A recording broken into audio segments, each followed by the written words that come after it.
تعالى اشارك معاكم ازاي بعمل سوداني. انا بعمل سوداني كل حاجه جاهزه. انا المفروض بعمل ازاي؟ تجيب 2 كيلو من السوداني اهو، عشان كده بالصوت اهو تفرديه يعني.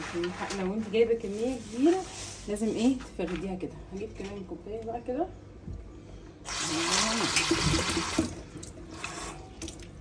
بصوا يعني هنقول كوبايه الا ربع من الميه. ماشي، معلقه هنحط ملح، نجيب ملح، نحط شويه ملح حبه حلوين ماشي.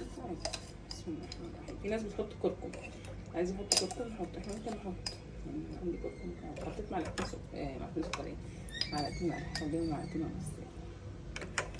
كده اقول لكم نحط 3 معالق من الملح عشان ميبقاش حادق قوي. ماشي، هتقلبيهم كويس وتسمي الله كده ونقلب. بسم الله الرحمن الرحيم. اللهم صل وسلم وبارك عليك يا سيدي حبيبي رسول الله.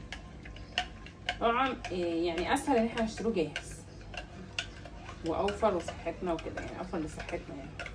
بس اللي بيحب يعمل حاجه في البيت معرفش، ما اتعودتش اشتري حاجه جاهزه، حاولت اعملها.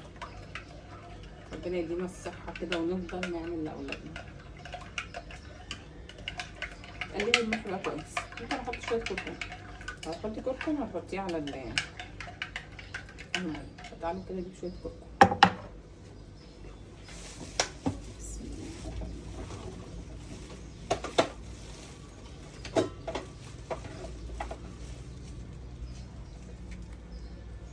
شويه من الكركم تحطيهم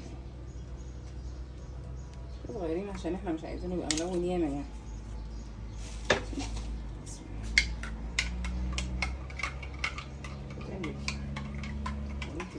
صلي على رسول الله. اللهم صل وسلم وبارك عليك يا سيدي حبيبي رسول الله.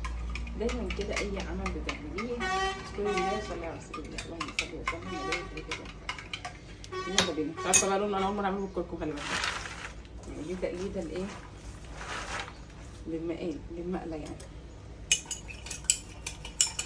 المفروض ما بقيش اجيب شويه ميه واضربهم فيها. وارد ان في شويه ملح ما يدوبوش عادي.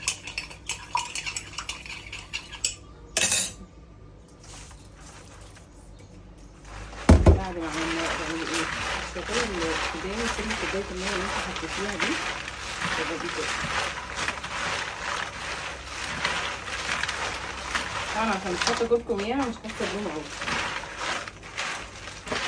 لو حسيتي ان انت محتاجه كمان ميه جيبي شويه ميه وحطيها. حسيتي ان هو مش كله ايه،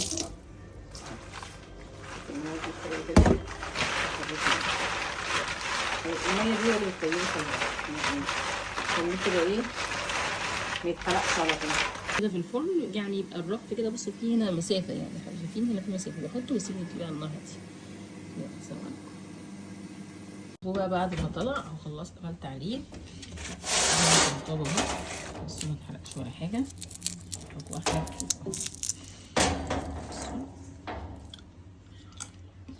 سامعين القرشه؟